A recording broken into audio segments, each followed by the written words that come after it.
Hello प्यारे बच्चों, कैसे हैं आप सब लोग। अच्छा चलो, अच्छे होंगे आप सभी लोग, मुझे उम्मीद ही नहीं वरन पूर्ण विश्वास है, क्योंकि आप सब मेरे स्टूडेंट हो और मेरे स्टूडेंट को कभी कुछ हो नहीं सकता। तो बच्चों, हम पढ़ रहे हैं dual nature of matter and radiation, ठीक है, चैप्टर नंबर 11 क्लास 12, ठीक है। चलो, हमने अभी तक क्या पढ़ा? हमने पढ़ा फोटो इलेक्ट्रिक इफेक्ट। अभी तक के लेक्चर्स में हमने क्या डील किया? फोटो इलेक्ट्रिक इफेक्ट, मतलब हमने लाइट की पार्टिकल नेचर के बारे में डिस्कस किया। भाई, लाइट की दो नेचर है, पार्टिकल नेचर भी है और as well as wave nature भी है। तो वेव नेचर तो हम पूरी ऑप्टिक्स में पढ़ चुके हैं। पार्टिकल नेचर के बारे में हम थोड़ा सा यूनिक बात लगी तो मैंने पार्टिकल नेचर के लिए पढ़ने के लिए मैंने किसका इस्तेमाल किया? फोटो इलेक्ट्रिक इफेक्ट, ठीक है। इसी तरीके से मैटर में भी दो नेचर है, wave nature as well as particle nature, ठीक है। तो इन सभी के बारे में अब आज हम पढ़ने वाले हैं particle nature, sorry, wave nature of matter wave या वेव नेचर ऑफ मैटर्स, ठीक है। आज के लेक्चर में हम क्या क्या पढ़ेंगे बच्चों? आज के लेक्चर में हमारा टॉपिक है कॉम्पटन इफेक्ट। आज के लेक्चर में हम पढ़ने वाले हैं कॉम्पटन इफेक्ट, और साथ ही हम पढ़ेंगे दे ब्रोगलीज हाइपोथेसिस। क्या पढ़ेंगे? ब्रोगली की हाइपोथेसिस, ठीक है। अब इन सभी के बारे में पढ़ें उससे पहले, इन सभी के बारे में हम पढ़ें उससे पहले बात करते हैं कॉम्पटन इफेक्ट की। तो हमारा सबसे पहला टॉपिक है आज का लेक्चर का कॉम्पटन इफेक्ट। तो very welcome back to our classroom बच्चों। My name is Rahul Vishwakarma और हम पढ़ रहे हैं PI राहुल चैनल पर, ठीक है। चलो बच्चों, बात करते हैं कॉम्पटन इफेक्ट की। बच्चों, कॉम्पटन इफेक्ट एक ऐसी कंडीशन है जहाँ पे आपको फोटोन की या पार्टिकल की या लाइट की वेव नेचर और पार्टिकल नेचर दोनों का एक कॉम्बो है। वेव नेचर और पार्टिकल नेचर दोनों का एक कॉम्बो है। बच्चों, स्कैटरिंग, आपने स्कैटरिंग ऑफ लाइट तो अच्छे से पढ़ चुके हो, याद है आपको? आकाश का, स्काई का रंग ब्लू क्यों होता है वगैरह वगैरह, ये सब किसके एग्जाम्पल थे? स्कैटरिंग, रेनबो वगैरह जो भी थे, है ना। स्कैटरिंग ऑफ लाइट आप पढ़ चुके हो, टिंडल इफेक्ट। लेकिन बच्चों, स्कैटरिंग ऑफ लाइट यानी स्कैटरिंग ऑफ वेव पढ़ चुके हो, लेकिन क्या पार्टिकल में भी स्कैटरिंग पॉसिबल है? क्या पार्टिकल में भी स्कैटरिंग पॉसिबल है? अब वो चीज़ हमें पढ़नी थी। तो बच्चों, कॉम्पटन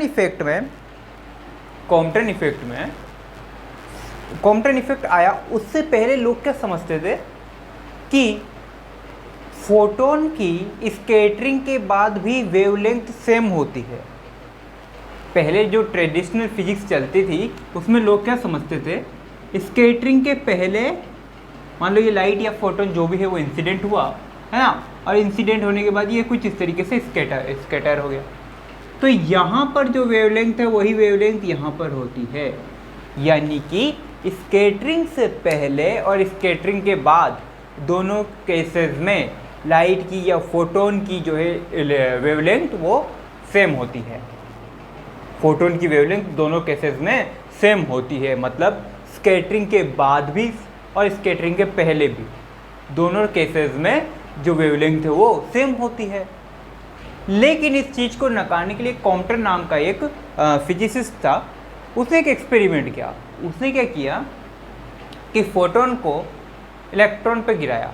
फोटोन को कहाँ गिराया? किसी इलेक्ट्रॉन के साथ में गिराया। भाई, फोटोन का स्कैटरिंग कराने के लिए ज़रूरी है कि उसको इलेक्ट्रॉन पर गिराया जाए। तो उसने ग्रेफाइट का एक क्यूब लिया। ग्रेफाइट का क्यों लिया? क्योंकि ग्रेफाइट में एक इलेक्ट्रॉन ऐसा है जो फ्रीली मूवमेंट करता रहता है। ग्रेफाइट में क्या होता है? एक इलेक्ट्रॉन ऐसा है जो आपके फ्रीली मूव करता होता है। अब फोटोन जैसे ही इस इलेक्ट्रॉन से टकराया, यहाँ दो केसेस हुए। क्या हुआ? उसने देखा कि इसकी वेवलेंथ, मान लो इसकी स्कैटरिंग से पहले जो फोटोन है उसकी वेवलेंथ कितनी है? Lambda I. क्लियर है बच्चा? अब लेमडा आई, ये देखो, उसने देखा कि स्कैटरिंग होने के बाद जो वेवलेंथ थी वो बढ़ गई, यानी स्कैटरिंग के केस में वेवलेंथ पहले से क्या हो जाती है? इंक्रीज हो जाती है। स्कैटरिंग के केस में वेवलेंथ पहले ही बढ़ जाती है, यानी lambda final is greater than lambda initial. Clear है? तो स्कैटरिंग में क्या होता है? लेमडा जो वेवलेंथ है फोटोन की, वो जो वेवलेंथ है वो बढ़ जाती है। अगर वेवलेंथ बढ़ती है तो ऑब्वियसली बात है एनर्जी घटेगी। आपको अच्छे से पता है एनर्जी और वेवलेंथ में क्या रिलेशन होता है, ये रिलेशन होता है। तो अगर वेवलेंथ बढ़ती है तो एनर्जी घटती है। क्लियर है? वही काम यहाँ हुआ, यानी कि स्कैटरिंग के बाद जो फोटोन है उसकी एनर्जी कम हो गई, फोटोन के जो एनर्जी है वो कम हो गई। तो सर बची एनर्जी कहाँ गई? मान लो यहाँ से मैंने 50 इलेक्ट्रोवोल्ट का फोटोन गिराया। कितना का गिराया? 50 इलेक्ट्रोवोल्ट एनर्जी का एक फोटोन यहाँ पर गिराया। तो यहाँ से जो फोटोन निकला, जो स्कैटर्ड हुआ, उसकी एनर्जी मान लो कितनी रह गई? 30 इलेक्ट्रोवोल्ट। कितनी हो गई? 30 इलेक्ट्रोवोल्ट। तो सर बाकी की 20 कहाँ गई? तो वो जो 20 इलेक्ट्रॉन है, ये फ्री इलेक्ट्रॉन था ना, ये भी तो देखो, इसने इस इलेक्ट्रॉन का काम किया था फोटोन को स्कैटर करने का। अब इसने फोटोन को स्कैटर तो कर दिया, लेकिन फोटोन से स्कैटरिंग होने की कुछ फीस भी लेगा। तो इसने क्या किया, बची हुई एनर्जी उसने इस इलेक्ट्रॉन ने ऑब्जर्व करी, और ऑब्जर्व करने के बाद ये रिकॉइल कर दिया काइनेटिक एनर्जी के साथ में, यहाँ से निकल लिया। कहने का मतलब कि यहाँ से जो टोटल एनर्जी आई उसमें से कुछ एनर्जी तो कहाँ गई? स्कैटर होने के बाद फोटोन लेके चला गया, और बची कुछ एनर्जी इस इलेक्ट्रॉन, जो फ्री इलेक्ट्रॉन यहाँ पे था, वो फ्री इलेक्ट्रॉन ऑब्जर्व किया, और ऑब्जर्व करने के बाद रिकॉइल करके यहाँ से निकल लिया पतली गरी से। आई बात समझ में? तो इस इलेक्ट्रॉन ने क्या किया, इस फोटोन से स्कैटर कराने के लिए कुछ फीस एब्जॉर्व करी, और वो फीस क्या थी? कुछ एनर्जी। तो कुछ एनर्जी एब्जॉर्व करी, वो सारी कुछ कहानी है, बाकी तो और कुछ नहीं है, सिंपल सा डेरिवेशन है। ठीक है, मान लो यहाँ से एनर्जी आई, थीटा एंगल पे इलेक्ट्रॉन रिकॉइल किया, और फाई एंगल पे मेरा जो है स्कैटरिंग हुई। ठीक है, ये स्कैटरिंग होने का फॉर्मूला है। चेंज किस में आया बच्चों? यहाँ पे आया चेंज वेवलेंथ में। चेंज किस में आया? वेवलेंथ में चेंज आया। तो कितना चेंज आया? उस चेंज को बोला जाता है कॉम्पटन शिफ्ट। जो चेंज इन वेवलेंथ है वो यहाँ बोली गई, उसने कॉम्पटन शिफ्ट बोला। कॉम्पटन शिफ्ट का फॉर्मूला ये है। ठीक है, अब जो कॉम्पटन शिफ्ट यानी वेवलेंथ में चेंज किस पे डिपेंड करता है? इस एंगल पे, ओनली एंड ओनली इस एंगल पे डिपेंड करता है। दैट इज क्या है? Scattered angle, scattered angle phi. इसमें कोई खास इतना इम्पोर्टेंट क्वेश्चन अभी तक आते नहीं है, बट फिर भी ये आपको एनसीईआरटी में नहीं मिलेगा, फिर भी मैंने आपको बता दिया है। तो ये था बच्चों कॉम्पटन इफेक्ट। अब हमारे मेन टॉपिक पर आते हैं, जो है डी ब्रोगली हाइपोथेसिस। हम डी ब्रोगली हाइपोथेसिस पढ़ने वाले हैं। कॉम्पटन इफेक्ट को कॉपी कीजिए, इसका डेरिवेशन कॉपी कीजिए। डेरिवेशन तो क्या जनरल फॉर्मूला है, वो कॉपी कीजिए आप। ठीक है बच्चों, ओके।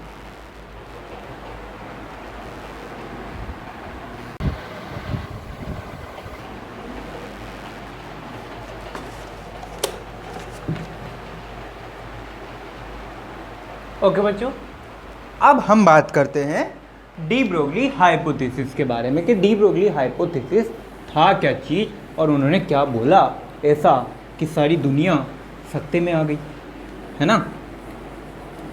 तो बच्चों आपने अभी तक पढ़ा, सीन क्या क्या है अभी तक का वो हम समझते हैं, फिर हम थोड़ा सा आगे बढ़ेंगे, लेकिन थोड़ा सा रिवाइज करते हैं। जो चीज़ मैंने आपको चैप्टर के स्टार्टिंग में भी बताई थी, वापस से वही चीज़ बताने जा रहा हूँ मैं। तो बच्चों सुनना, आपने क्या देखा, लाइट को हम सदियों से वेव कंसीडर करते हुए आ रहे थे। लाइट को हम सदियों से वेव कंसीडर करते हुए आ रहे थे, है ना। रिफ्लेक्शन, रिफ्रैक्शन, डिफ्रैक्शन, इंटरफेरेंस, पता नहीं क्या क्या, सारा कुछ हम क्या करते रहते थे? वेव कंसीडर करते आ रहे थे। बाद में कुछ बोलते हैं कि नहीं ये तो पार्टिकल है, ये तो पार्टिकल है। ठीक है, ये तो पार्टिकल है। अब क्या हुआ, और पार्टिकल को प्रूव करने के लिए आइंस्टाइन भाई साहब और आ गए, नोबेल प्राइज और लेके चले गए, है ना। पार्टिकल नेचर यानी फोटो इलेक्ट्रिक इफेक्ट जो आप पढ़ चुके हो। ठीक है, लेकिन बाद में एक समझदार इंसान आया कि लड़ो मत।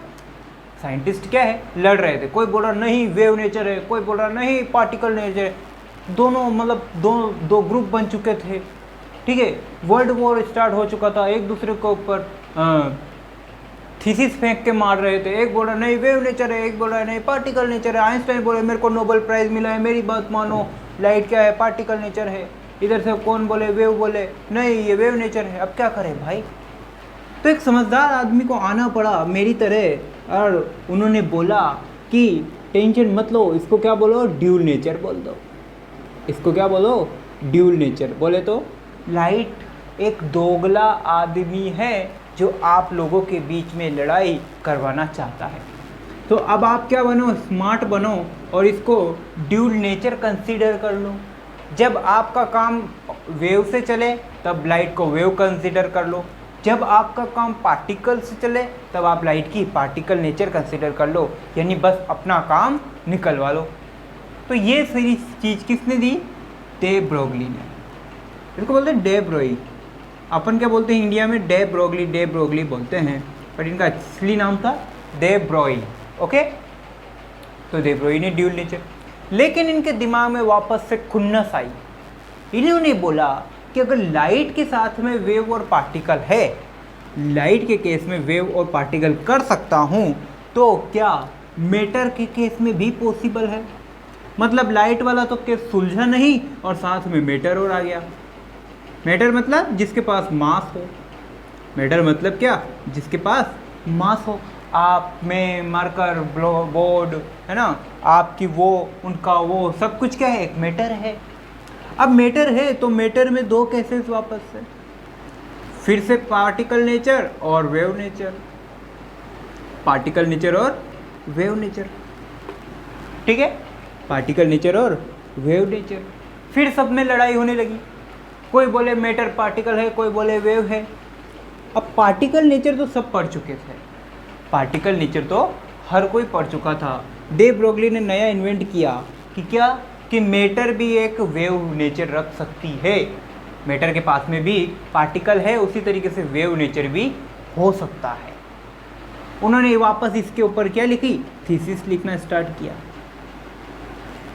उन्होंने वापस से थीसिस लिखना स्टार्ट किया। तो डे ब्रोगली ने बोला कि जिस तरीके से लाइट ड्यूल नेचर रखती है, उसी तरीके से मैटर भी ड्यूल नेचर रख सकता है। ड्यूल नेचर रख सकता है। तो बच्चों मैटर का पार्टिकल नेचर तो आप बचपन से पढ़ते हुए आए हो, है ना, मास वगैरह सब कैलकुलेट करते आए हो, मास वेट ये सब आप कैलकुलेट करते आए हो। तो ये सब किसके केसेस है, पार्टिकल नेचर पे। लेकिन आपने कभी भी वेव नेचर नहीं पढ़ा, मैटर का वेव नेचर कभी भी आपने नहीं पढ़ा। ठीक है, तो वही हम इस लेक्चर में पढ़ने वाले हैं। तो बच्चों हेडिंग डालेंगे मैटर वेव्स, हेडिंग डालेंगे मैटर वेव्स, मैटर वेव्स। ठीक है, या ऐसा हेडिंग डालो, डे ब्रोगलीज हाइपोथेसिस। इसको ऐसे लिखा जाता था डे ब्रोगली के नाम पर, डे ब्रोगलीज हाइपोथेसिस। अब इसमें क्या कहा गया उसके बारे में थोड़ा सा डीपली चलते हैं। तो डे ब्रोगली ने लाइट की बात तो हम अभी तक कर चुके हैं, फोटो इलेक्ट्रिक इफेक्ट पढ़ चुके हैं, ये तो काम खत्म, इसको तो खत्म हो गया। बात करते हैं मैटर के बारे में। तो मैटर की पार्टिकल नेचर आप पढ़ चुके हो अभी तक, बचपन से लेकर अभी तक क्या पढ़ते हो, पार्टिकल नेचर। बात करते हैं वेव की। तो डे ब्रोगली ने हाइपोथेसिस दी कि एवरी मैटर, उन्होंने एक स्टेटमेंट दिया बच्चों, क्या, कि every matter has a wave associated with it, associated with it. यानी हर एक मैटर के पास में अपनी खुद की एक वेव होती है, जो क्या है, which is known as matter wave, जो क्या कहलाती है, मैटर वेव कहलाती है। आई बात समझ में, क्लियर है। तो मैटर वेव क्या है, मैटर से निकलने वाली वेव या मैटर से रिलेटेड, मैटर से एसोसिएटेड वेव, वो मैटर वेव कहलाती है। इस डी ब्रोगली की हाइपोथेसिस थी, तो इसे डी ब्रोगली वेव भी बोला जाता है, कोई दिक्कत वाली बात नहीं है। ठीक है, डी ब्रोगली वेव भी इसे बोला जाता है। भाई उन्होंने हाइपोथेसिस दी तो इसलिए उनको, उनके सम्मान में इनको मैटर वेव को क्या बोला जाता है, डे ब्रोगली वेव। ठीक है, अब बात करते हैं, ये उनका स्टेटमेंट था।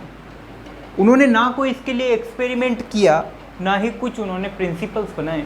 उन्होंने खुद की एक थीसिस लिखी। उन्होंने क्या लिखी, खुद की एक थीसिस लिखी है ना, खाली फिर बड़ा आदमी था, फिर बेटा बेटा कुछ भी लिख सकता है, लोगों ने मान लिया। उन्होंने क्या लिख दिया, एक थीसिस लिख दी, और दे ब्रोगली वेव, उन्होंने क्या कंसिडर कर लिया, मैटर को वेव नेचर कंसिडर कर लिया। भाई पार्टिकल नेचर तो आप लोग पढ़ते हुए आए, पूरा न्यूटन पढ़ चुके हो आप।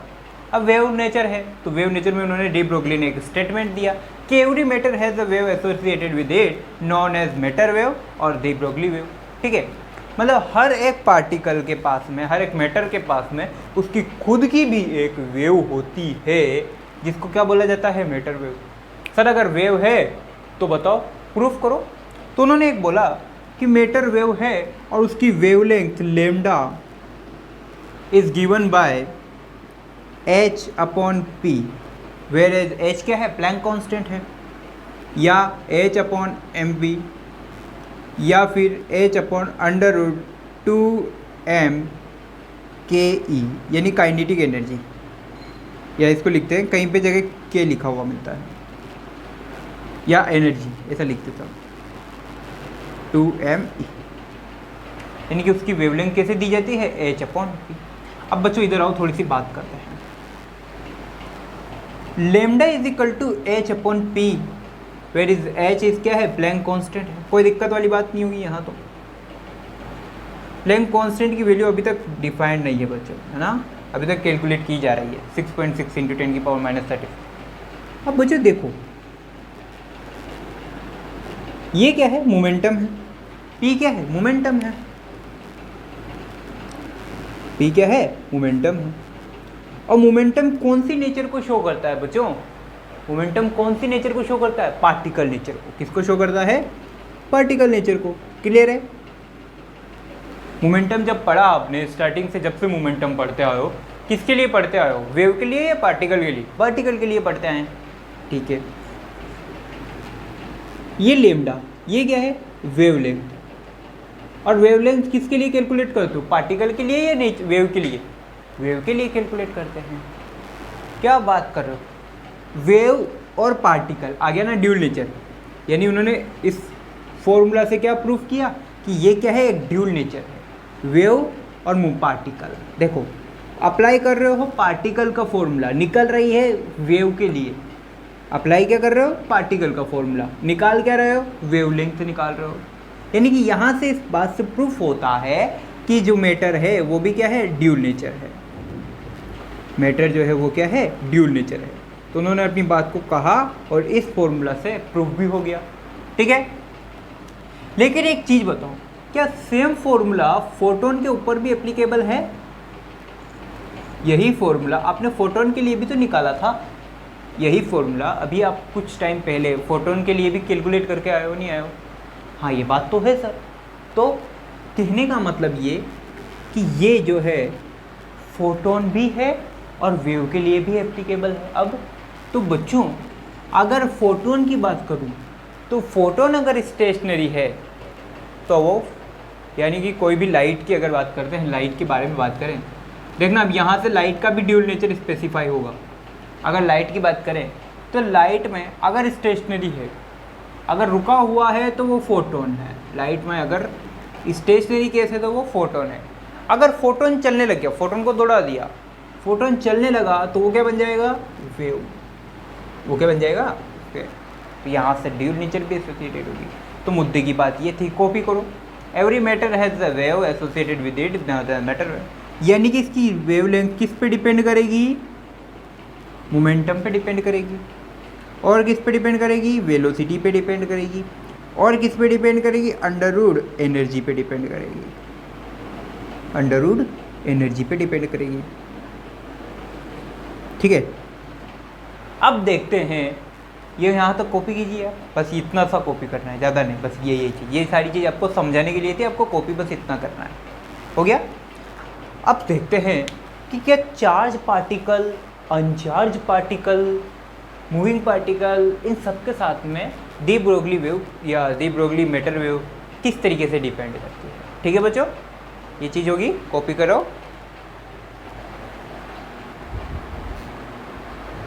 हो गया बच्चों। अब बात करते हैं चार्ज पार्टिकल के लिए।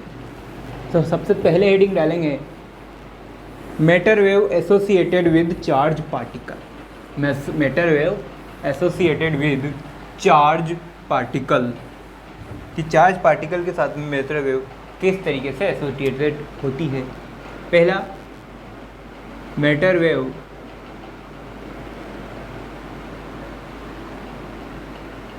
एसोसिएटेड विद चार्ज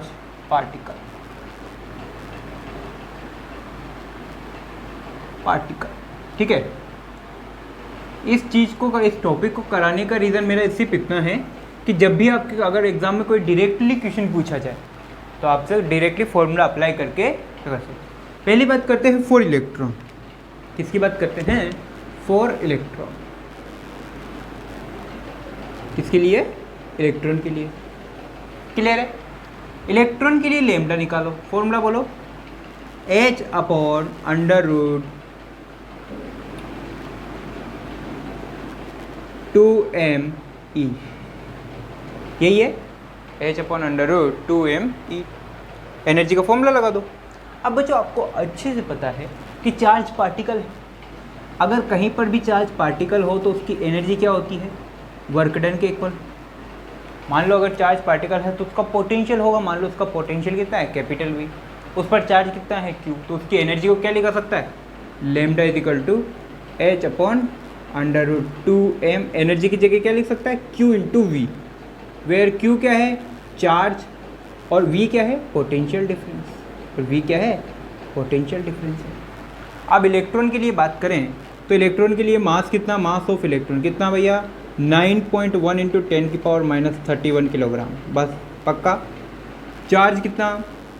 1.6 इंटू 10 की पावर माइनस 19 कूलम। क्लियर है? ओके। एच की वैल्यू आपको अच्छे से पता है, 6.6 इंटू 10 की power minus 34 joule second. Clear है? वैल्यू पुट करो थोड़ी देर के लिए और आंसर निकालो, कितना आएगा? वैल्यू पुट कर दो, सिंपल सी। Lambda is equal to 6.6 into 10 की power minus 34 upon under root में 2। मास की वैल्यू बोलो भैया, mass of electron 9.1। Simple value put करनी है और कुछ नहीं करना, माइनस 31। चार्ज की 1.6 इंटू 10 की पावर माइनस 19 और मल्टीप्लाई बाय V। क्लियर है? ये चीज़ हो गया। अब अंडर रूट V को छोड़ दो, बाकी इन सबको कैलकुलेट करोगे तो फाइनली आपके मिलेगा lambda is equal to 12.27 into 10 की power minus 10 upon under root V। क्योंकि पोटेंशियल की तो वैल्यू आपको रखनी पड़ेगी ना, पोटेंशियल की वैल्यू तो आपको खुद को कैलकुलेट करके रखनी पड़ेगी। तो दैट इज माइनस 10। ये किस में आएगी बेटा? मीटर में आएगी। ये वेवलेंथ किस में आएगी? मीटर में आएगी। माइनस 10 है तो इसको एंगस्ट्रॉम में भी कन्वर्ट कर दो, तो 12.27 एंगस्ट्रॉम अपॉन अंडर रूट। ये क्लियर हो गया? ये इलेक्ट्रॉन के लिए कैलकुलेट हो गया। इसी तरीके से आप प्रोटॉन के लिए कैलकुलेट कर सकते हो, इसी तरह आप न्यूट्रॉन के लिए, ड्यूट्रॉन के लिए कैलकुलेट कर सकते हो। चलो प्रोटॉन के लिए कैलकुलेट करते हैं। कुछ नहीं किया मैंने, सिर्फ वैल्यू पुट की है, ठीक है। अब आप खुद से एक बार फॉर प्रोटॉन कैलकुलेट करके बताओ। प्रोटॉन पर पॉजिटिव चार्ज है, प्रोटॉन का मास आपको पता है, चार्ज आपको पता है, एच आपको पता है, लेमडा में बस फॉर्मूले में वैल्यू पुट करो, आंसर निकालो।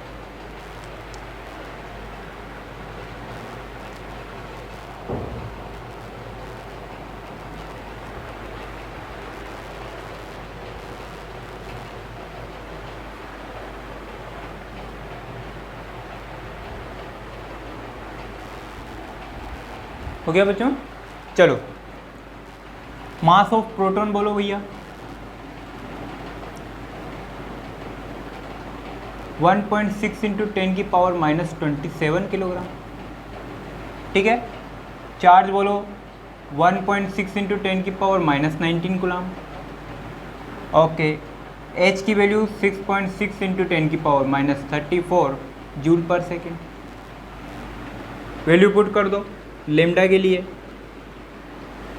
6.6 इंटू 10 की power minus 34 upon under root 2 into under root 2 into mass this 1.6 into 10 की power minus 27, charge this 1.6 into 10 की पावर माइनस 19। वेल पोटेंशियल कुछ नहीं है, पोटेंशियल की वैल्यू आपको पता नहीं है, वो आपको क्वेश्चन में गिवन। इन सबको सोल्व किया तो लेमडा इज इक्वल टू आया 0.202 इंटू 10 की power minus 10 upon under root V. ठीक है, अब 10 की पावर माइनस 10 है तो मैं इसको एंगस्ट्रॉम में लिख सकता हूँ। So that is 0.202 upon under root V angstrom upon under root V angstrom. ये लो साहब, ये प्रोटॉन के लिए आ गई, lambda for proton, lambda for electron. Value put करते जाओ। अब वो क्वेश्चन में क्या देगा आपको, पोटेंशियल की वैल्यू दे देगा। ठीक है, आपको वैल्यू पुट करनी है और आंसर निकालना है। इधर भी पोटेंशियल की वैल्यू दे देगा, आपको प्रोटॉन की वेवलेंथ मिल जाएगी। ठीक है, अगर ड्यूट्रॉन की बात करो तो C फॉर ड्यूट्रॉन। अब ड्यूट्रॉन के लिए कैलकुलेट करो, ये भी चार्ज पार्टिकल। ड्यूट्रॉन के लिए क्या हो सकती है भैया,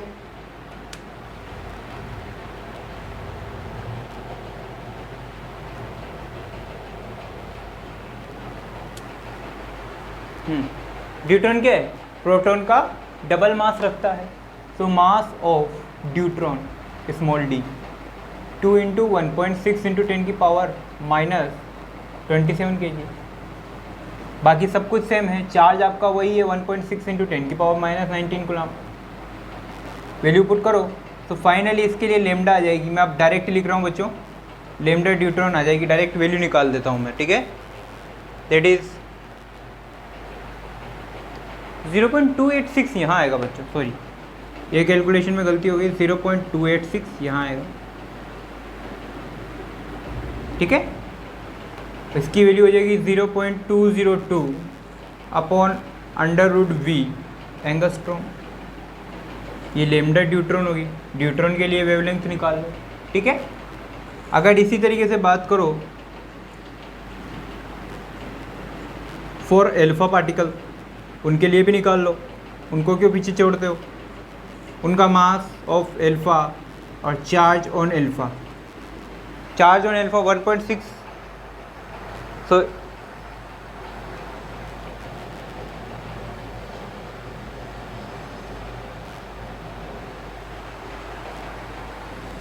mass of alpha is equal to 4 into 1.67 into 10 की पावर माइनस 27 किलोग्राम। इस पर चार्ज की वैल्यू कितनी होती है, 2 इंटू 1.6 इंटू 10 की power minus 19 coulomb. Value put करो तो लेमडा ऑफ एल्फा पार्टिकल ये भी आ जाएगा आपके पास। कितना आएगा, मैं डायरेक्ट वैल्यू रख रहा हूँ 0.101 अपॉन अंडर रूट वी, ये आ गया आपके एल्फा पार्टिकल। क्लियर है बच्चों, ये आ गया आपके एल्फा पार्टिकल की वैल्यू आ गई। ठीक है, तो इस अब आपको इसमें कुछ नहीं करना, सिर्फ अगर आपको पोटेंशियल की वैल्यू दे दे तो डायरेक्ट यहाँ वैल्यू पुट करो, इलेक्ट्रॉन की वेवलेंथ आ जाएगी। यहाँ वैल्यू पुट करोगे प्रोटॉन की वेवलेंथ आ जाएगी। यहाँ वैल्यू पुट करोगे एल्फा पार्टिकल की वेवलेंथ आ जाएगी। यहाँ वैल्यू पुट करोगे तो ड्यूट्रॉन की वेवलेंथ आ जाएगी। सिंपल सा, ये सिर्फ आपको कैलकुलेशन में इजी करने के लिए है। ठीक है, अब एक क्वेश्चन करते हैं, कंपटीशन एग्जाम में आया हुआ। हो गया बच्चों, अब एक क्वेश्चन करेंगे हम प्यारा सा मुन्ना सा। ठीक है, तो एक उसने बोला है कि अगर कोई इलेक्ट्रॉन है वो स्टार्टिंग में क्या है, रेस्ट में है। इलेक्ट्रॉन स्टार्टिंग में क्या है, रेस्ट में है। उस पर 100 वोल्ट का पोटेंशियल अप्लाई किया मैंने। कितना किया, उस पर 100 वोल्ट का पोटेंशियल मैंने उस पर अप्लाई कर दिया। अब आपको उसका मोमेंटम बताना है। अब आपको उसका मोमेंटम बताना है। ठीक है, find momentum of electron which is at rest and applying potential of V is equal to 100 volt। कितने का अप्लाई किया? 100 वोल्ट का अप्लाई किया। अब आपको अच्छे से समझ में आता है कि मोमेंटम का formula h upon lambda. Momentum का फॉर्मूला क्या है? h upon lambda. अरे यार बुड़बक, लेमडा इज इक्वल टू क्या लिखा है? h upon P. तो इससे मोमेंटम का formula h upon lambda. Clear है? अगर लेमडा पता लग जाए तो डायरेक्ट अपना काम बन जाए। लेमडा बात किसकी हुई है बच्चों? कहाँ है? इलेक्ट्रॉन की। किसकी बात हुई है? इलेक्ट्रॉन की। और इलेक्ट्रॉन के लिए लेमडा आपको पता है। इलेक्ट्रॉन के लिए लेमडा आपको पता है। Lambda of electron is given by 12.27 upon under root V angstrom. Clear है? यहाँ से v की वैल्यू आपको पता है 100 वोल्ट, पुट कर दो। सो 12.27 अपॉन अंडर रूट में 100, तो ये आ जाएगा अपना 1.227 एंगस्ट्रॉम। तो इसकी लेमडा कितनी आ गई इलेक्ट्रॉन की? 1.227 एंगस्ट्रॉम आ गई। ये लेमडा यहाँ पुट कर दो। So momentum is equal to 6.6 into 10 की पावर माइनस 34 अपॉन 1.227 इंटू 10 की पावर माइनस 10 मीटर। मीटर में भी कन्वर्ट करना पड़ेगा बच्चों, इसको मीटर में भी तो कन्वर्ट करना पड़ेगा। ठीक है? फाइनली आंसर आएगा आपका 5.54। मैं आपको डायरेक्ट आंसर दे देता हूँ, इंटू 10 की पावर माइनस 24। इसका मोमेंटम कितना आया? 5.54 इंटू 10 की पावर माइनस 24। ये इसका मोमेंटम आ गया। एक क्वेश्चन और करें, कॉपी करो यहाँ तक।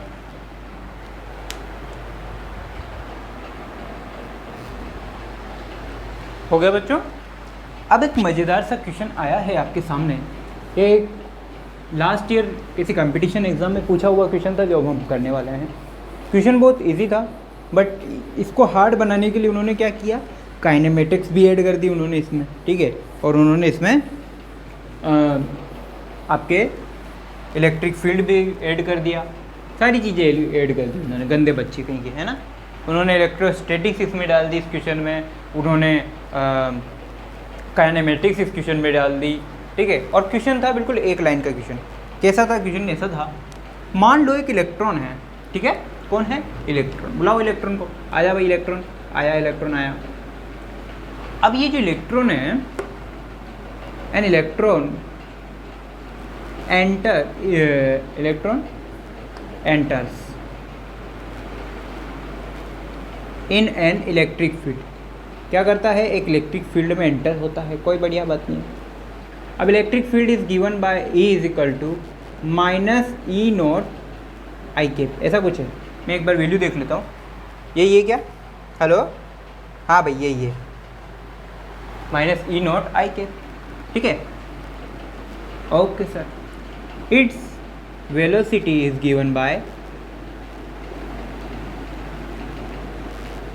इलेक्ट्रॉन की वेलोसिटी भी होगी ना, is given by v is equal to v naught i cap.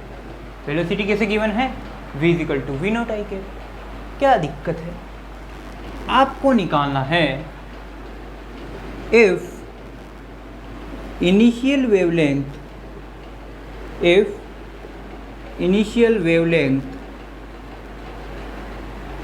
Is lambda naught. अगर स्टार्टिंग में उसकी वेवलेंथ लेमडा नॉट है तो after time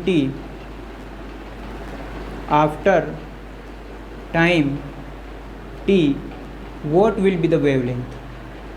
What will be the wavelength? Clear है? अगर स्टार्टिंग में उसकी वेवलेंथ लेमडा है तो एंड में टी टाइम के बाद में उसकी वेवलेंथ क्या बन जाएगी? थोड़ा सा इस क्वेश्चन को ट्राई करो। हुआ बच्चों? नहीं हुआ? चलो अब थोड़ा सा, मैं आपको हमेशा कहता हूँ कि हर क्वेश्चन अपने दिल की बात कहता है। आपको वो दिल की बात सुनना आना चाहिए। अब सुनना बात को। उसने क्या क्या पूछा है पहले वो देखते हैं। उसने पूछा है after time T what will be the wavelength. Electron की वेवलेंथ क्या होगी टी टाइम के बाद? ठीक है सर, करो। उसने आपसे क्या निकलवाने को पूछा है? Lambda T. लेमडा टी का मतलब टी टाइम के बाद में वेवलेंथ। ठीक है सर, ओके, है ना।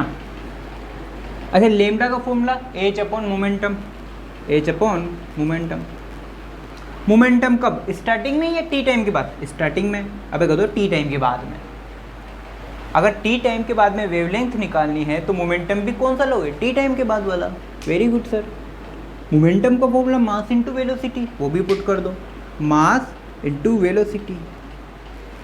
वेलोसिटी कौन सी, टी टाइम के बाद में, क्योंकि मास पे कोई फ़र्क पड़ने वाला नहीं है, मास तो 9.1 है तो वही रहेगा। होगी बात ख़त्म, ठीक है।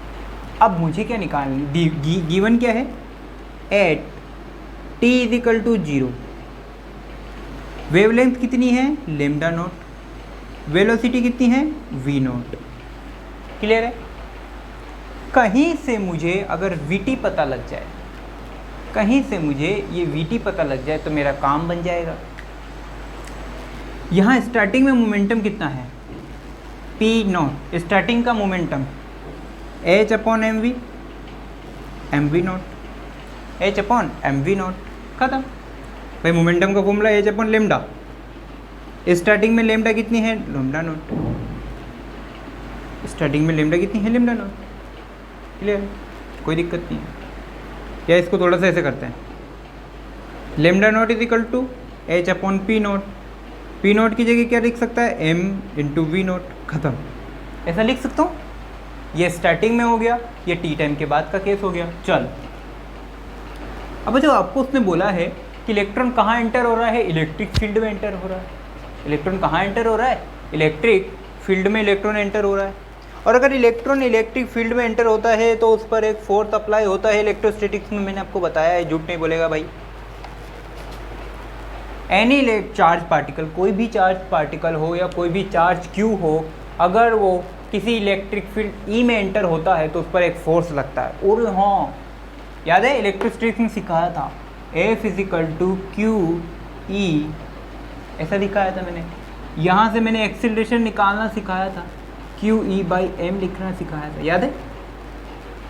किसी भी इलेक्ट्रिक फील्ड में रखे हुए चार्ज पर एक्सीलरेशन कितना लगेगा, क्यू ई बाई एम लगेगा, ये सिखाया था मैंने, ठीक है सर, सिखाया था। तो यहाँ से एक्सीलरेशन निकालते हैं, इलेक्ट्रॉन पर चार्ज माइनस ई, इलेक्ट्रॉन पर charge minus e, electric field minus ई नॉट, इलेक्ट्रिक फील्ड कितना है, माइनस का ई नॉट, एम फिक्स है, दिस माइनस प्लस बन गया।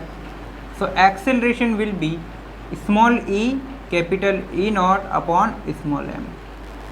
ये लो साहब, क्या दिक्कत है, ये क्या आ गया, उस इलेक्ट्रॉन का इलेक्ट्रिक फील्ड, उस इलेक्ट्रॉन का एक्सेलरेशन जो इस इलेक्ट्रॉन में मूवमेंट। सर ये एक बात बताओ, ये एक्सेलरेशन निकालने की ज़रूरत क्यों पड़ी, आप समझो।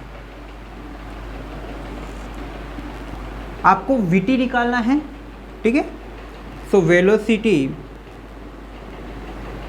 एट टाइम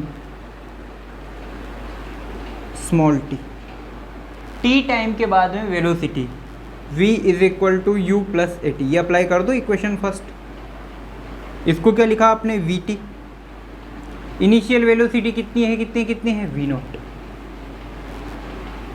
एक्सेलरेशन अब ये रहा, एक्सेलरेशन ये रहा,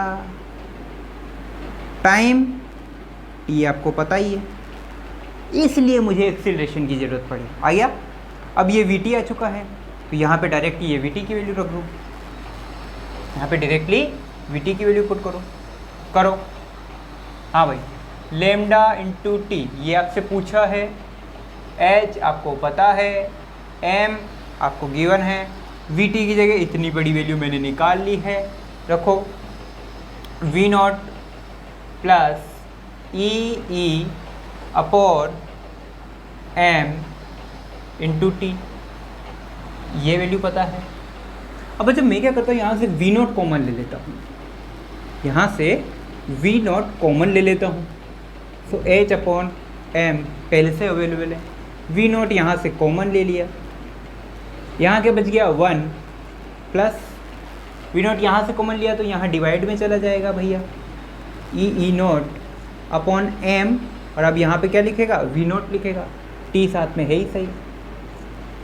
lambda upon m v naught, ये तो क्या है, lambda upon m v naught, ये तो क्या है, इनिशियल वेलोसिटी। तो अगर मैं इसे इनिशियल वेलोसिटी के फॉर्म में लिखना चाहूँ तो इसे ऐसा लिख सकता हूँ, h upon m v naught, इसकी जगह क्या लिख सकता हूँ, लेमडा नोट। क्लियर है? So this become 1 plus e naught t upon m v naught. तो उसकी final velocity after time t क्या आ जाएगी, sorry final wavelength after time t क्या आ जाएगी, ये आ जाएगी।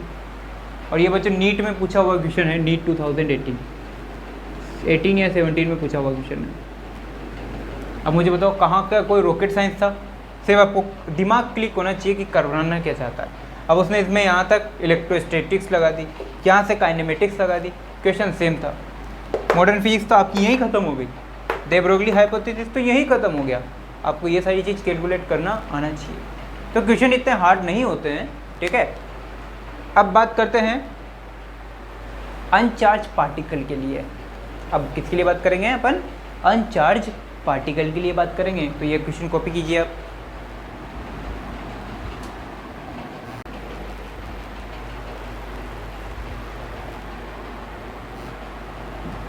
अब बात करते हैं बच्चों अनचार्ज पार्टिकल के लिए, कि अगर अनचार्ज पार्टिकल हो तो कैसा हो। ये तो होगी चार्ज पार्टिकल के लिए बातें।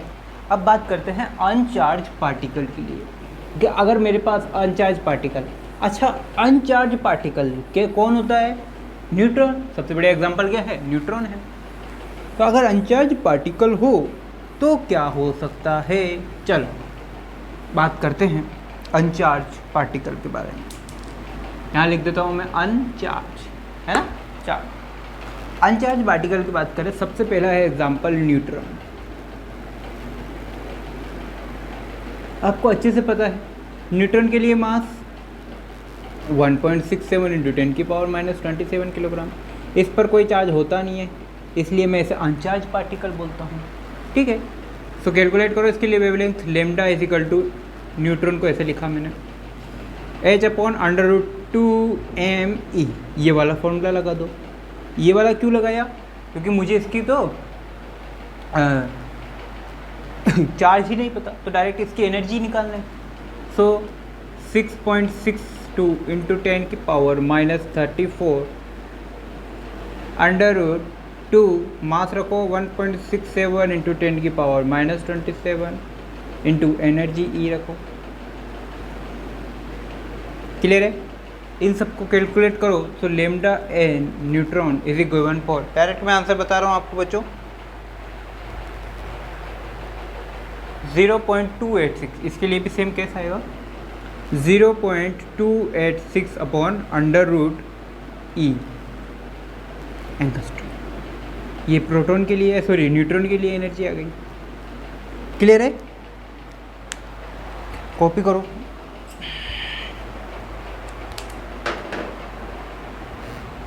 ओके बच्चों, अब नीट में इसी से रिलेटेड, न्यूट्रॉन से रिलेटेड एक क्वेश्चन पूछा गया।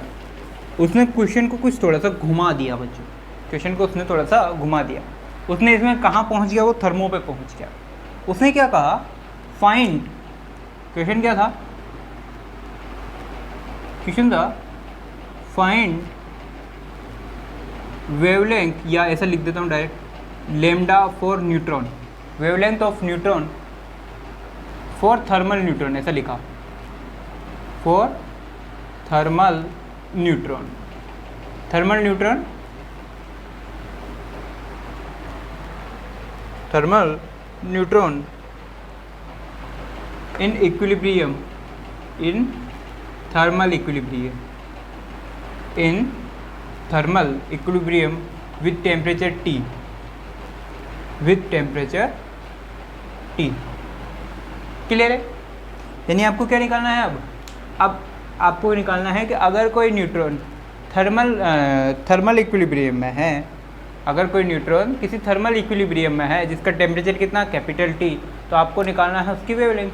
कुछ नहीं है सर, न्यूट्रॉन की वेवलेंथ निकालने का फॉर्मूला बोलो, h upon √2me, h upon √2me। Clear है? ठीक है। अब एनर्जी, थर्मल इक्विलिब्रियम में एनर्जी कैसे होती है, E is equal to kinetic energy होती है।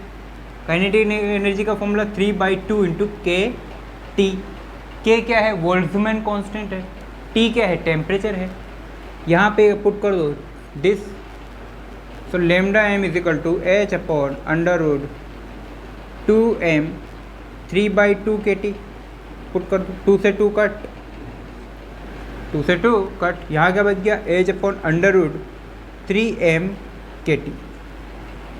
सिंपल, ये आपका लेमडा हो गया, खत्म। मास आपको पता है, मास आप पुट कर दो 1.67।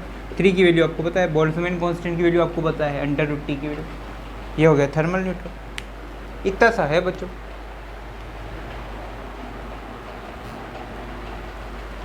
ओके बच्चों, तो ये थी आपकी दे ब्रोगलीज हाइपोथेसिस या दे ब्रोगली वेवलेंथ मैटर वेव्स, ठीक है। अब बच्चों आपने कभी देखा होगा कि सर खुद ने भी ऑब्जर्व किया होगा, सर मैं भी एक मैटर हूँ, ठीक है, मेरे अंदर से भी वेव निकलनी चाहिए सर, लेकिन मैंने तो कभी देखी ही नहीं, मैंने तो कभी देखी ही नहीं। तो बच्चों पॉसिबिलिटीज़ है कि आपके अंदर से भी वेव निकल रही है। सुनो, इस एग्जांपल को समझते हैं अपन थोड़ा सा, ठीक है। जरूरी है कम कि आपके अंदर से भी वेव निकल रही है ना। मान लो ये गोलू है, कौन है ये रामलाल मेरा, कौन है ये रामलाल है, ठीक है, ये रामलाल है। मान लो इसका मास है 60 किलोग्राम, इसका मास है 60 किलोग्राम। अब इसकी वेवलेंथ निकालते हैं।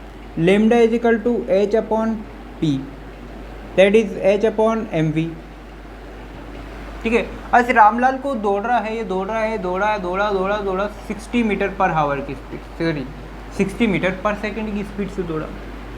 लेमडा की वैल्यू रखो 6.6 इंटू 10 की पावर -34 अपॉन मास बोलो 60, वेलोसिटी बोलो 60।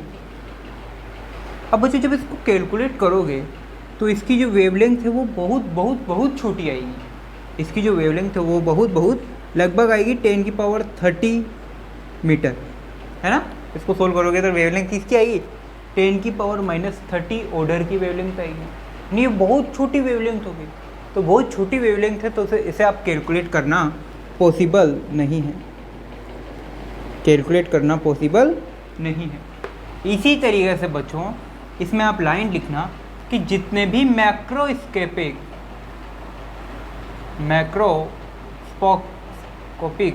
पार्टिकल्स हैं, मैक्रोस्कोपिक पार्टिकल्स हैं, for macroscopic particle wavelength can't be calculate, उनके लिए वेवलेंथ कैलकुलेट करना पॉसिबल नहीं है। इसके अपोजिट जितने भी माइक्रोस्कोपिक पार्टिकल हैं, जितने भी माइक्रोस्कोपिक पार्टिकल्स हैं उनके लिए आप कैलकुलेट कर सकते हो। For those wavelength can be calculated, wavelength can be calculated, simple, ठीक है। और जैसे अल्फा पार्टिकल हो गया आपका, इलेक्ट्रॉन्स हो गए आपके, प्रोटॉन्स हो गए, ये सब क्या है, माइक्रोस्कोपिक पार्टिकल है। तो इनके लिए आप क्या कर सकते हो, इजीली कैलकुलेट कर सकते हो, ठीक है। और सबसे जो मैक्सिमम आप कैलकुलेट कर सकते थे वो आई थी गामा के लिए। किसके लिए आई थी, गामा रेस के लिए जो है वो आई थी मैक्सिमम। और वो कितने पे आई थी, 10 की पावर -5 एंगस्ट्रॉम, 10 की पावर -5 एंगस्ट्रॉम ऑर्डर की वो आई थी, ठीक है। तो वो आप कैलकुलेट कर सकते थे, इसके अलावा आप कैलकुलेट नहीं कर सकते। तो ये तो सिर्फ जनरल एक कैरेक्टरिस्टिक्स थी डे ब्रोगली की। तो वजह ये थी आपकी डे ब्रोगली हाइपोथेसिस कि उसका क्या काम है, क्या यूज़ है। कंपटीशन एग्जाम में किस तरीके के क्वेश्चन आते हैं, 2 क्वेश्चन मैं आपको करवा चुका हूँ। मोस्टली जो क्वेश्चन आएंगे वो सभी चार्ज पार्टिकल के ऊपर बेस्ड होंगे, फिर चाहे इलेक्ट्रॉन ले ले वो, चाहे प्रोटॉन ले ले, चाहे ड्यूट्रॉन ले ले, चाहे अल्फा पार्टिकल ले ले। आपको सभी की शॉर्ट ट्रिक्स मैं बता चुका हूँ, सभी का फॉर्मूला कैलकुलेट करने का इजीली वे भी आपको पता लग गया है, ठीक है। नेक्स्ट लेक्चर में हम बात करेंगे Davisson and Germer and Heisenberg की अनसर्टेनिटी कंडीशंस, ठीक है। तो आज के लेक्चर में इतना ही करते हैं। आज की क्लास यहीं डिसमिस करते हैं।